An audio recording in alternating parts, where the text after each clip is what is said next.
So wait, go back, check if you Yeah, yeah. Enter Club Sega. Yeah? Don't think you can, but... Doesn't look like it. Oh, wait. Oh, what games? What games? Yeah! Fighting Vipers! Do it! Yeah, let's go. Let's go, let's go, let's go, let's go. No lawyer, detective man is too serious to be above a game of fighting fucking vipers. You just fought some real thugs. Now you want to fight in a fighting game. Hell yeah. Where's Bon? Hell yeah, the band show. Round 1. Oh my god, Action yes! begin. Go! Get on the ground! Oh man, I'm so glad this game is there. That's Although it's not the correct era, but you know what? I'm happy. It looks so sharp too. You're right. It's like it's like as if you were playing on PC, you know? Like they kept the texture, but because it's sharp, I don't know how to explain this. Yeah. It's like a remaster, I guess. Hey, for sure, for sure. But it's not a remaster. It's just because you have a better system, so it's sharper. That's all. That's yo, fucking fighting vipers. Hell yeah. Let's see if I can get an armor break. Dude, armor break are so hyped in this game. They were. You know, I wish they kept making like newer Fighting Viper games. You know, Fighting Viper 2 is the last one, right? Yes. Although there was a game in the Netflix in Black Mirror called Striking Vipers. Really? Yeah, there's literally a fighting game called Striking Vipers. Like they just showed the game, or the logo, or no, they showed the game. The episode is about the game. Oh. Yeah. Round 1. What did it look like? What is it? It looked like Street Fighter. Is it like modern graphics or? Oh yeah, I'd say so. Photorealistic, one might even say. It's literally what the whole episode was about. Does it look fake? There's two versions of it. There's the old version, and then there's a futuristic one that looks again photorealistic. But anyway, that's besides the point. Striking Vipers. Fighting Vipers could definitely come back, but like they'd have to really reinvent it. And the problem is that it shouldn't have the same like this gameplay, right? But here's the problem, right? Yeah. You bring back Fighting Vipers, and you fucking leave Virtua Fighter dead. That's really sad. Do you think Virtua Fighter is really dead? Of course it is. It's living on in Dead or Alive. The characters are all in Dead or Alive now, basically, because Virtua Fighter is dead. And the idea that... why is it dead? Because 5 was... I don't know, like after that, they just never made more. I can't answer that question. I don't fucking work for Sega. But it's Virtua Fighter, and it's dead. And if you brought back a new crazy Fighting Vipers, and you didn't bring back Virtua Fighter instead, that would be really, really sad. Yeah, you're right. That would be like bringing back War Gods instead of Mortal Kombat 9. Fantasy Zone. You're right. They would bring Virtua Fighter and then using the same engine from Virtua Fighter to make Fighting Viper. Dude, where Samurai Showdown just came out. Could you imagine a world where they brought back Samurai Showdown and not King of Fighters? It'd be weird. It'd be weird. Do they use the same engine? I don't know. Because artistically, Samurai Showdown looks so much more beautiful. Yeah, definitely. Oh, we can do it different. Oh, you can do that. Yeah, they had that in Yakuza, this game. Yeah, so they specifically talked about how... Oh, that's not a friend. Okay. I haven't played Fantasy Zone. Yeah, they specifically talked about how Samurai Showdown looks better as a result of King of Fighters making money and doing really well for SNK. So, you know, they went out of their way to make sure it looked a lot better. I don't know if it's the exact same engine, though. Probably.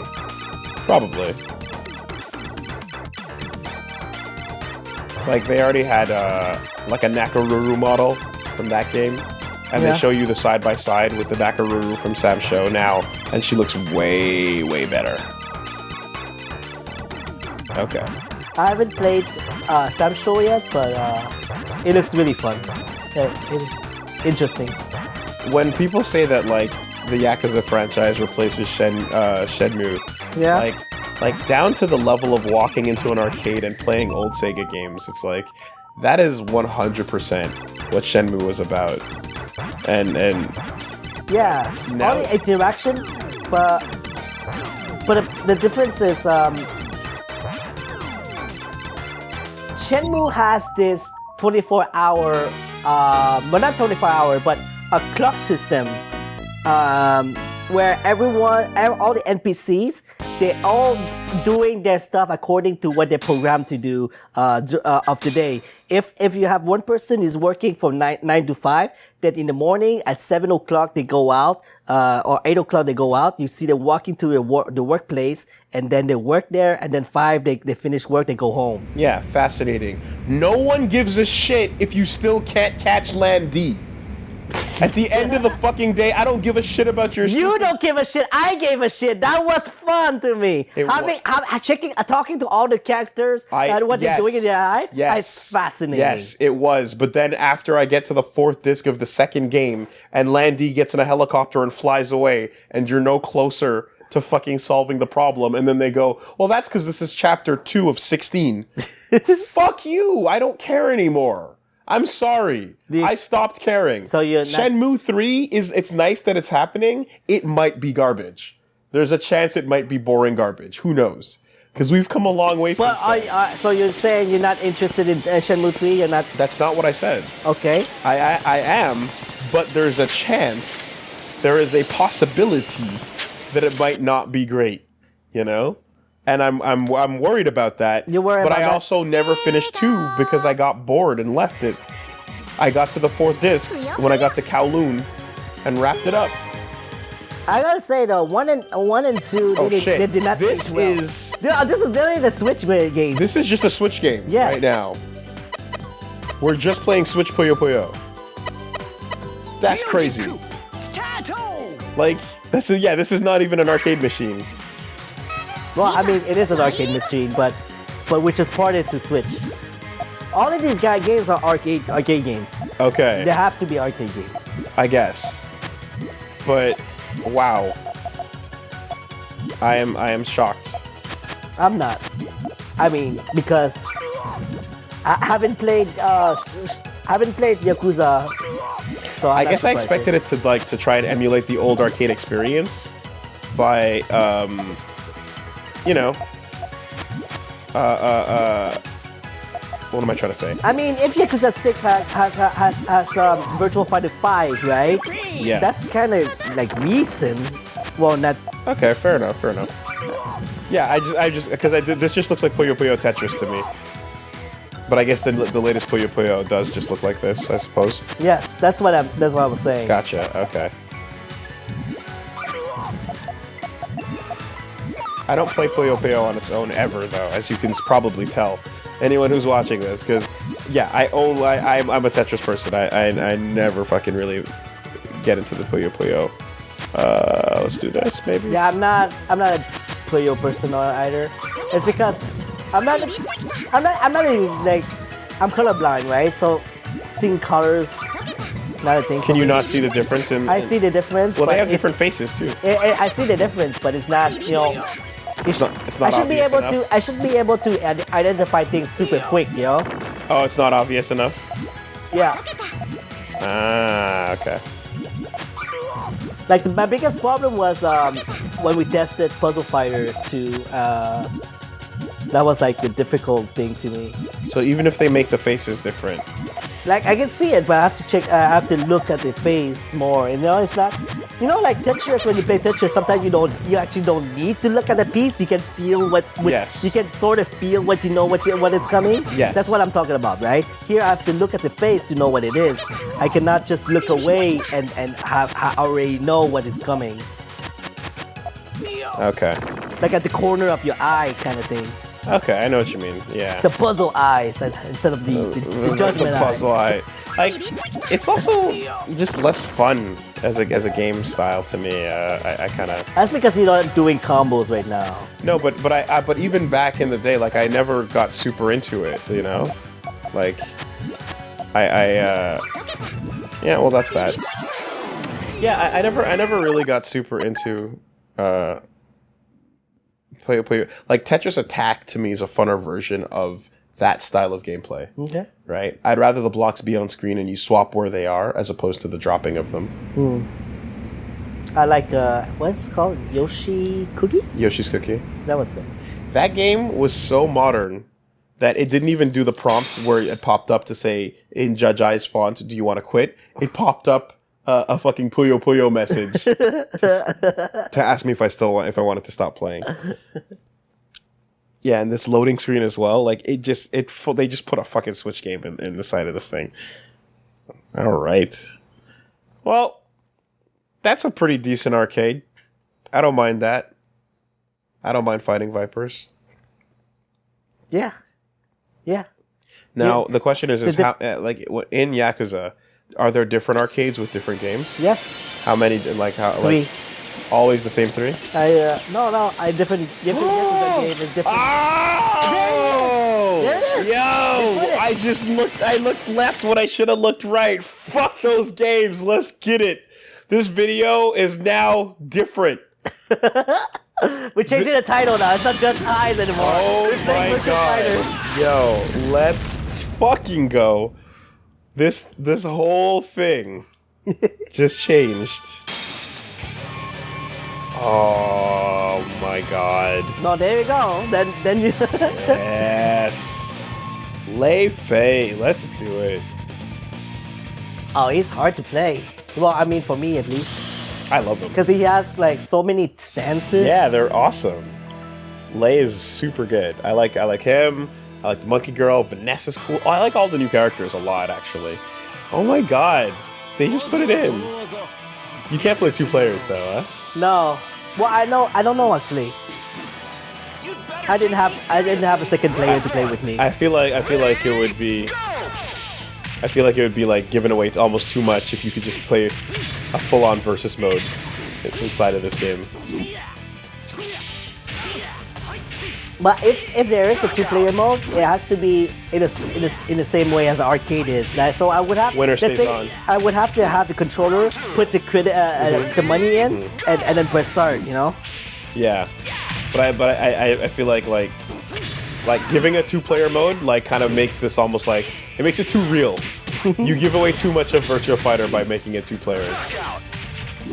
Unless somehow it just suddenly does detect a second player input, that'd be impressive.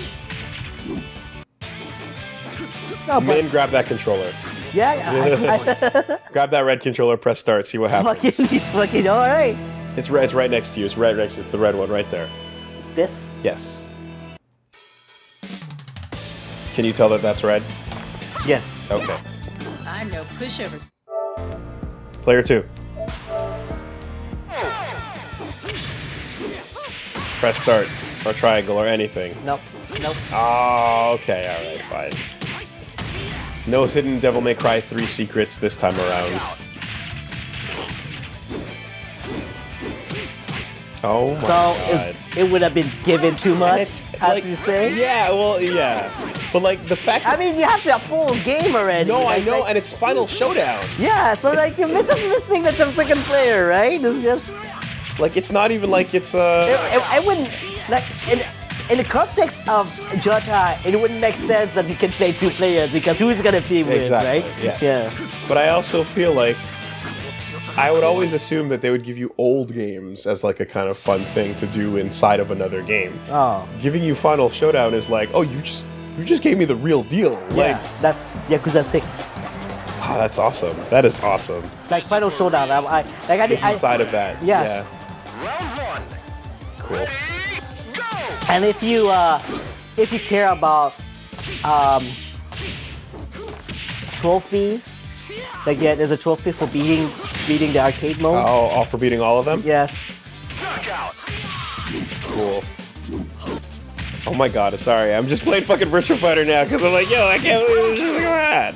I'm in it to win it. Let's go. Oh, Blaze. Start running now. My body is an unstoppable weapon.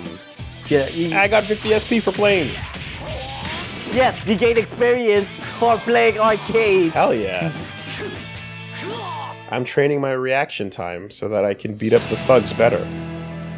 So literally, you get experience for playing these games. Yes. Well, I'm not gonna play fucking Fantasy Zone now. Eat shit. Fuck off with that machine. You're not gonna play it because you didn't know how to play. You're like, fuck this. Well, now I have zero reason to ever learn. Now, don't I? It's like, hey, cool. You can go learn Fantasy Zone, or I can practice my fucking Lei Fei on the arcade run.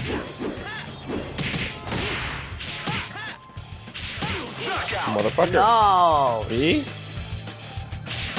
You need more practice. Like, I am so in.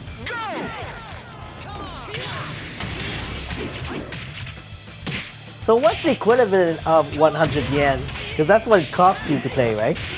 Yeah, that's What's it? it's less than $1, but you know, it's close to it. But it's just basically a little less than $1. But that's standard price, right? Is it? Yes, yeah, 100 yen per play is pretty standard. So it's somewhere in between 50 cents and, you know, Okay. it's like a 75-cent arcade machine, so almost. Okay. $1 arcades are pretty expensive. 50 cents is about average for us. 25 is like, oh shit, that game's super cheap. Yeah. You know? So this is like a 75% machine. Although 3 tokens is often an awkward amount to put into a machine, and you're left with you're left with one extra, one. then you're gonna have to take another $1, which is intentional, right? When you make something have leftovers, you never want them to walk feeling like I spent all my quarters. You want to make them feel like they have to come back because they still have one in their pocket. It's almost like the quarter you take home is advertising. So it's because we're talking about quarters right now, but some arcade machine or most of them use tokens, right? Yeah. You have to you change your. That's actually what I mean to say. Yes. Like you're taking tokens home. Yes. As like. So what do you do with your extra tokens that you're not unused? What do you use? I used to just take them and collect them, right? And whenever I have too many or whatever, I just give them to somebody. Random person? Yeah, I'll give them to someone. You tap a shoulder somebody, hey. Or I'll just put them on a machine. Oh, okay. Like sometimes I put there's the arcades here in Montreal where like, well, they're mostly dead now, but there's ones where you can just drop them into a game where you can try to win more quarters. So like I would do that as well, you know, like it's a little place to drop your tokens. But a lot of the time in places where there's nothing to waste them on, I would just put them on the machine or give them to somebody. Why do you ask? What would you do? I usually keep them. Oh yeah. Because I used to go to the arcade so many times. That's what I was gonna say. Right? So you used to go every single day and used to play a fuck ton of Wangan Midnight. So you always had a reason to go. Dude, I spent over $4,000 in racing games. Yeah, in Initial D and Wangan Midnight. I don't think people truly understand the race beast within you that comes out. Like that's a full-on. Dude. Like you loved Wangan more than like any other video game. Like I remember somebody has to love something. Everybody has loved something, right? So people think that like if I don't play Metal Gear Solid, I don't play Devil May Cry. Like what the fuck do I love, right? And I'm like, well, I love other things that people don't play. Wangan Midnight is one of them. People don't play that. And Initial D. I remember days when we'd be working in QA, and I remember literally the game plan after every day of work was to go to the arcade and play more Wangan. Yes. Like, that was a solid couple of years. Yes. I want to say that arcade owner probably kept that machine exclusively for you and your brother. And for other players like me. Because we keep going. Did you recognize people there on a regular basis? All of them. You become. Let me ask. Get it out. I'm saying, so like, how many regular people would you say were there almost every day with you that were like dedicated with your cards? Every day. Yeah. Every day. How many is what I'm asking? Easily 10. 10 people every day. Every day. Wow. Okay. Or every other day. And you were basically competing with yourselves with that group. Yeah. Okay. Because But no one else was at the level where they were able to where they had enough to, clout and points and cars to take you guys on. But it was like 10 people every single day that you. No, but like I just said NPC every day, but there's more than 10 players, right? Obviously. Of course, but it's because I don't go every day. But of the hardcore that were like you. The hardcore match, maybe I usually 30 people. Okay. See? But it's like. Did you form a community? Yeah. We did tournaments. And back in the days we had more arcades. Well, right now we only have one arcade, right? Or two, Forum and Amusement 2000 Plus, right? Yes. Yeah, so we only have two arcades right now. But back in the days we had like 5 or 6 arcades. Some in the South Shore, some in Laval. And what we did, like as a players, we went to the others' arcades To challenge, yes. to challenge them. That's what we used to do with fighting They were games fighting as well. games too. Yeah. So I even did. Damn it, Akira, you're too strong. I even went to Toronto to challenge people, and if there's nobody to challenge, then you leave your time attack on. Right, You do a right. time attack and you leave your name on. Right, And right, you right, leave your mark. Okay, well, We done with this? I'm not done. You're not done with this game? I'm not done, but for the sake of we'll wrap it up here. Because I could fucking just sit and fight Akira for the next hour. But yes, that is. I mean, you were close to beating the game. Yeah, I suppose. But I also remembered. I'm like, wait, we're in the middle of another game right now. You forgot that we were playing another game. Within a game. There was actually a round or two there where I completely forgot we were playing Judgment. Would you buy Judgment just to play Virtua Fighter? I already on did. PlayStation? No, you bought Judgment for Judgment. If you did buy Judgment, and you knew that as Virtua Fighter, It doesn't matter what I bought it for. As of now, I have now bought Virtua Fighter 5 Final Showdown featuring Judgment.